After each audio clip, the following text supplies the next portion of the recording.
Welcome everyone to our ROV chat where Stephen and I today will discuss the importance of charging your body, heart, and mind for health, immunity, and deeper awareness and meditation. So this week, prompted by one of our ROV participants, I was inspired to get a galvanic skin response monitor and to use it while I was doing subtle energy meditation. And so I'm going to share my screen and show you one of the graphs that I got. And so here you can see, this is the graph of the meditation starting on the left-hand side. Now the time scale is not, it's weird because the first 7 minutes and 40 seconds take up almost half the screen, and this was a 40-minute meditation. So the last part of the meditation is kind of squeezed in here. But still you get the change in the voltage as we go across. So here in the beginning, the first 7 minutes and 40 seconds, I'm doing the LLP, the Light, Love, and Peace meditation from the Subtle Energy Meditation series. The first 7 minutes and 40 seconds, you can see I'm relaxing deeper and deeper and deeper. And then at 7:40, I start this breathing where we're raising the energy up through the central channel, and you'll see the skin conductivity go up. It goes up here to 1.8, and I'm going to talk about the scale of this in a moment. And then you'll see, then I go down into the heart, the voltage drops down to about 1.6, and then I breathe love out from the heart, and again you'll see this expansion, and it kind of has a two-step expansion because first I'm breathing out to all my cells, that's the first peak, and then the second peak that really goes up almost to 2.1, that's where I'm breathing love out to all beings and the whole planet. So it's a really expanded state. So there, that's the third peak. And then you'll see it drops down. I drop down into deep stillness in the perineum, down into the earth, and feeling that deep stillness. You'll see it drops way down below 1.5. And then I'm feeling from that deep in the earth, I'm feeling the infinite space of awareness. So there's an expanded focus, an expanded feeling of that space. That space is alive with energy, alive with awareness. You'll see the spike up to 2.0, and then I just let go and drop everything and rest in this state of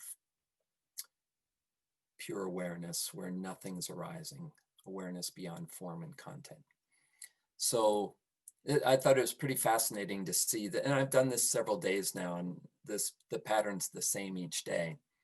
So about the scale, one thing to notice here is if you look at this scale down below, it has a range of 0 to 5, 6 to 9, 10 to 15, 16 up to 20. And so you'll notice, even though there's these what look like dramatic shifts in energy, it's actually very subtle because I'm only staying in this very relaxed range of about 1.45 up to 2.1. So 1.45 to 2.1 out of a scale of 0 to 20, still everything here is in a very relaxed range.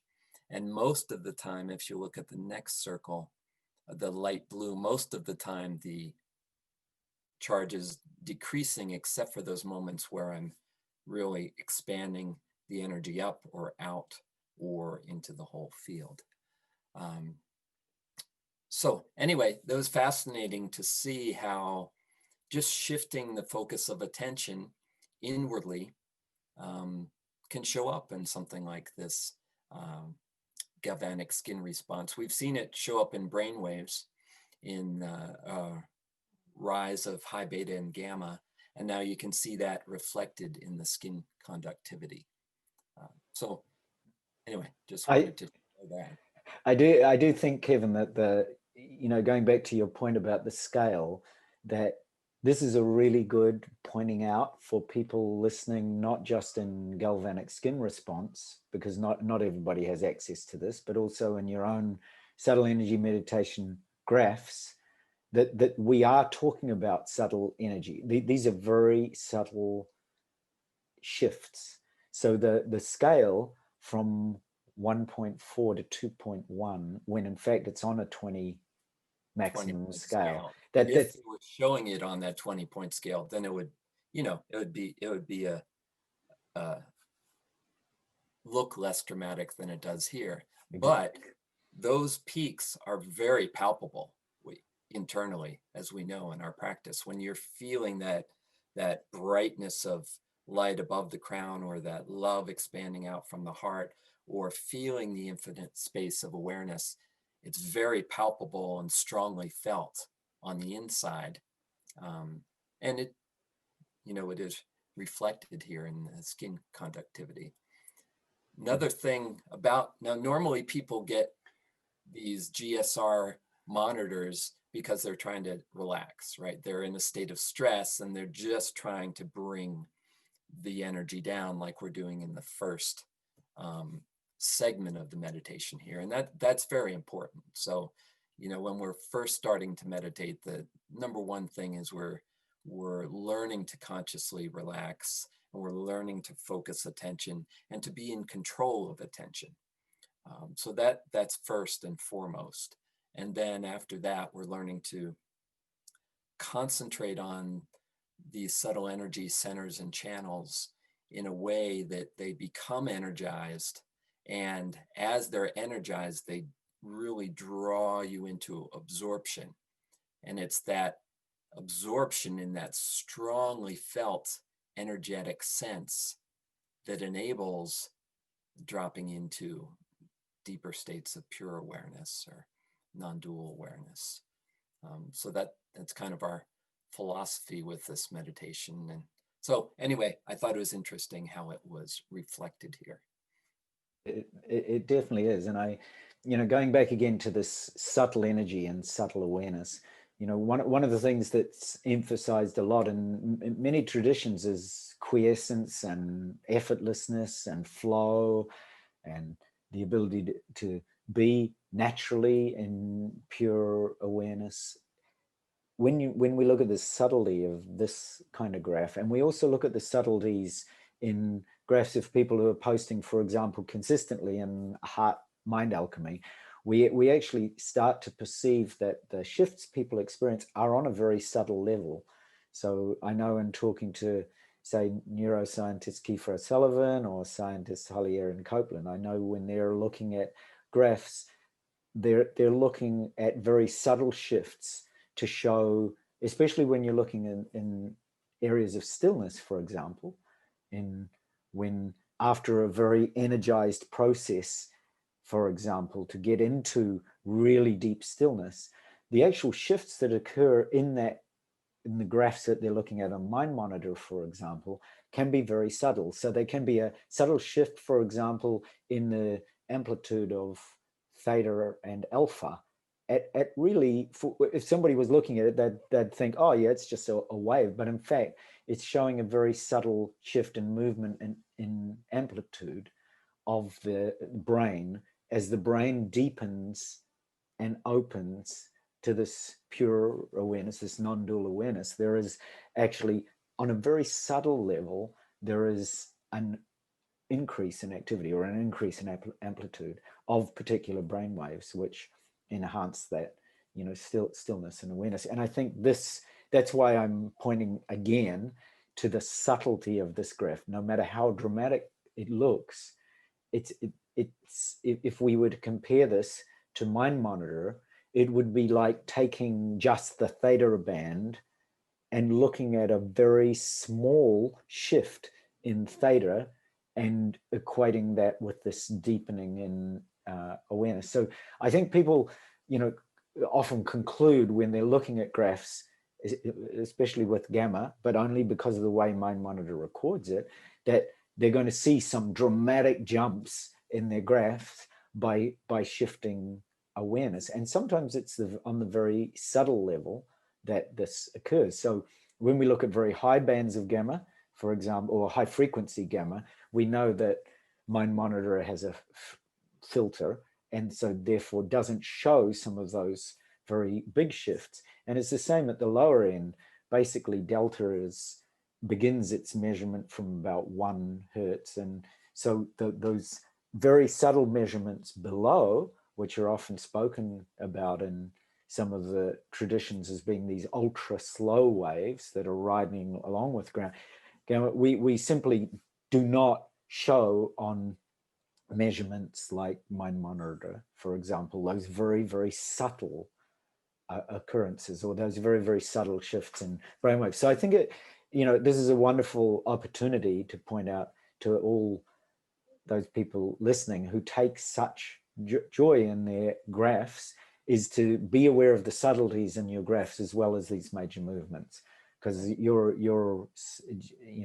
GSR graph is pointing to that subtlety, that you're not using that 20 range, 0 to 20. You've actually put it down within about what is that, 0.7 reference point, when you look at the range. So it's very, very small again. And if you were to equate that to, as I said, to the Mind Monitor graph, it would be like looking at just one band and very subtle shifts within that. So it does bring to mind how important it is to be aware of the subtleties of the shifts and awareness that we're speaking to here. And so that's a really valuable part, just in overall, in seeing how important the range and the graphs, the way the graphs are actually portrayed, can be somewhat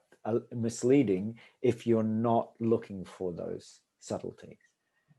And for instance, here, if it just, when I got the graph from the app, this is just the range that it showed me.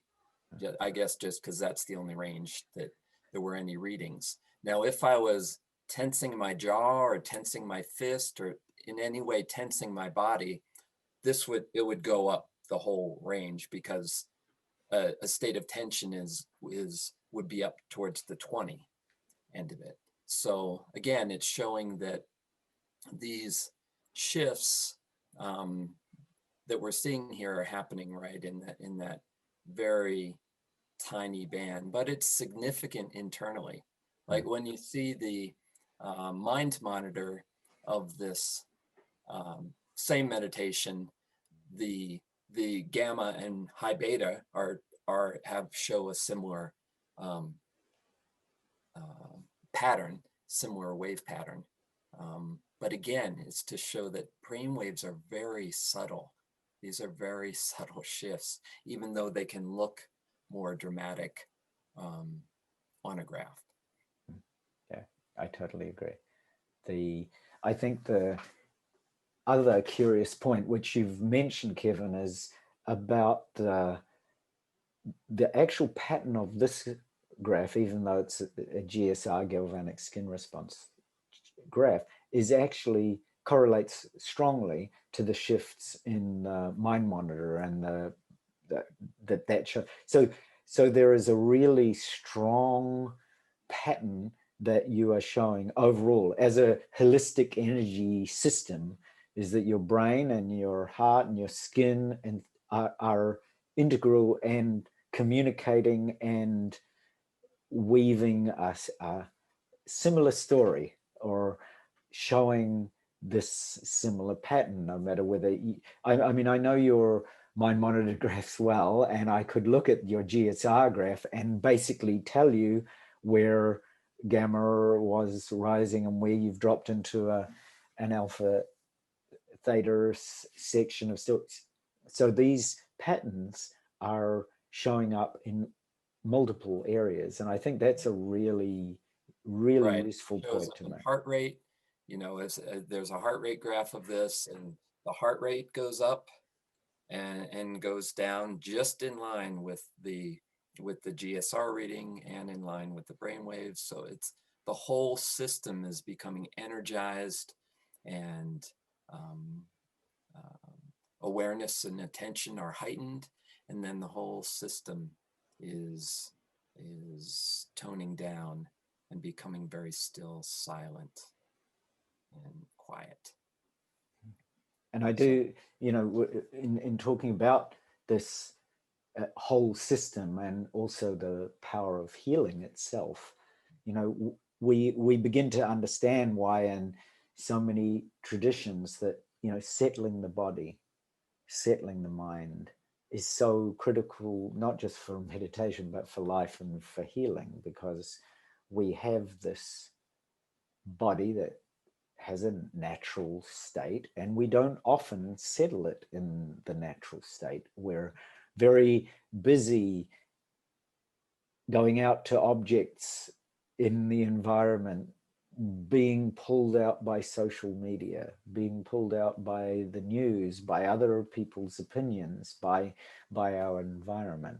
And that if we don't know how to place the body in a good posture, for example, then this effortless flow that's happening in your GSR and your mind monitor and your heart rate is not going to be arising in your mind stream.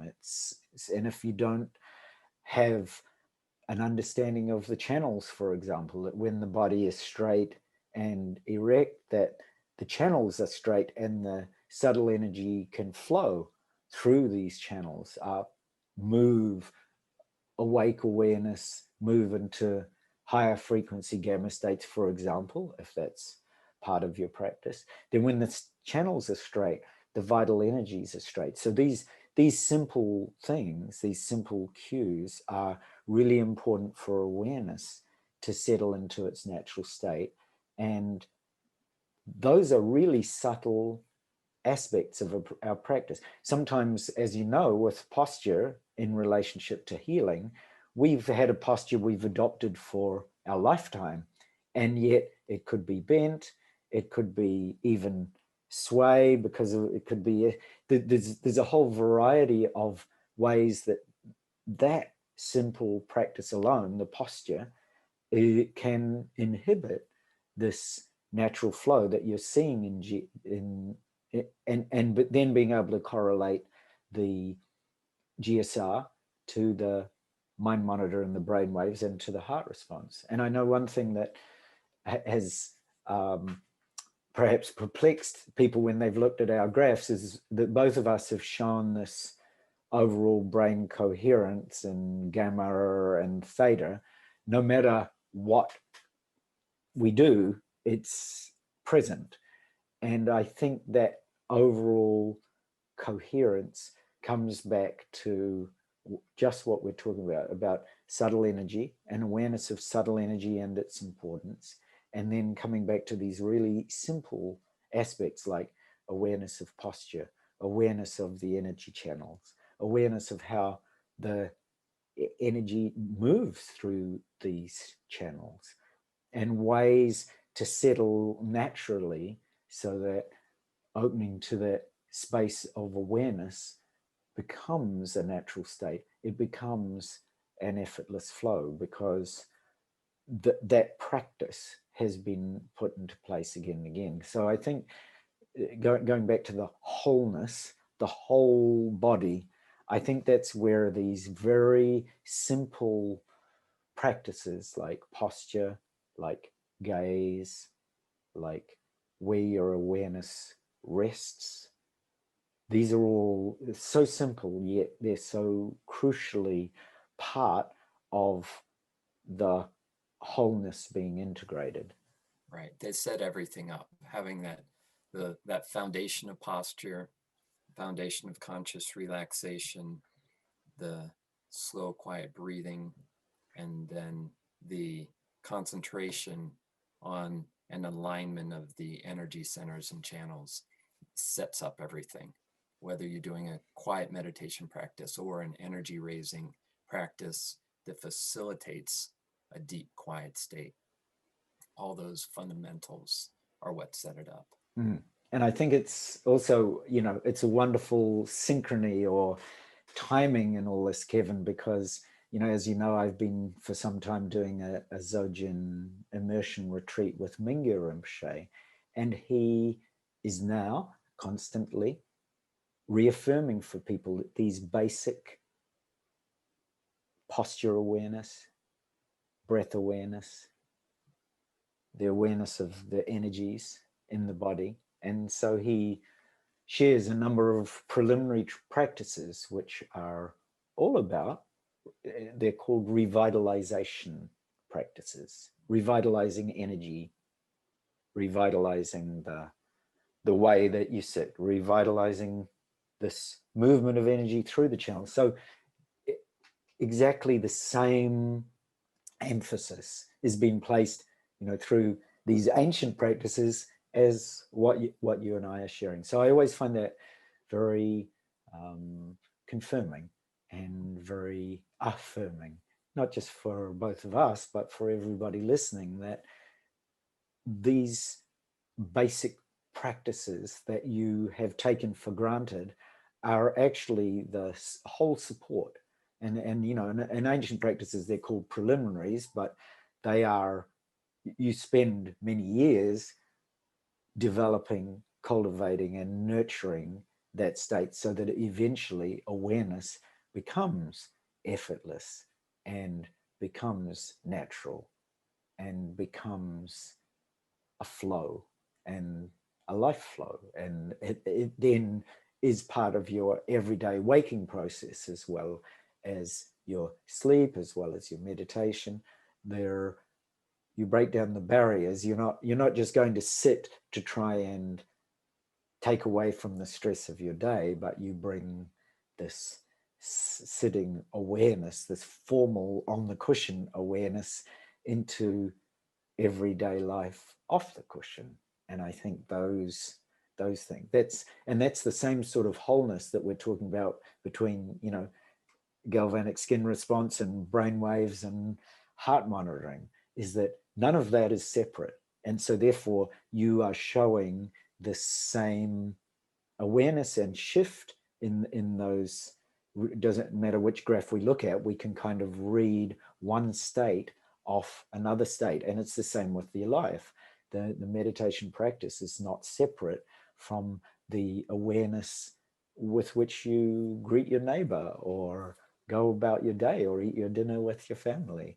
And that wholeness, going back to what you'd said about that wholeness of healing and the integral body approach, that really there really is no separation between a GSR graph and a mind monitor graph in essence. And I mean, you're showing that very palpably by demonstrating the subtleness of it, and also the correlation between one graph and another. So I think that's a beautiful, you know, it's like a beautiful painting of awareness shown from different angles. Beautiful. So I think that's a good place to end for today. And we have a lot more to say on this. We'd like to talk more about the preliminary exercises that can prepare you before you sit down to meditate, and also about the healing effects of energy raising, right, in the mind and in the body and in our immune response. So that will be up in some upcoming ROV chats. So thank you, Stephen, for this beautiful time together, and I hope everyone enjoyed and got something that you can take with you for your practice. Thank you, Kevin. Thank you, everybody. Love and blessings to all.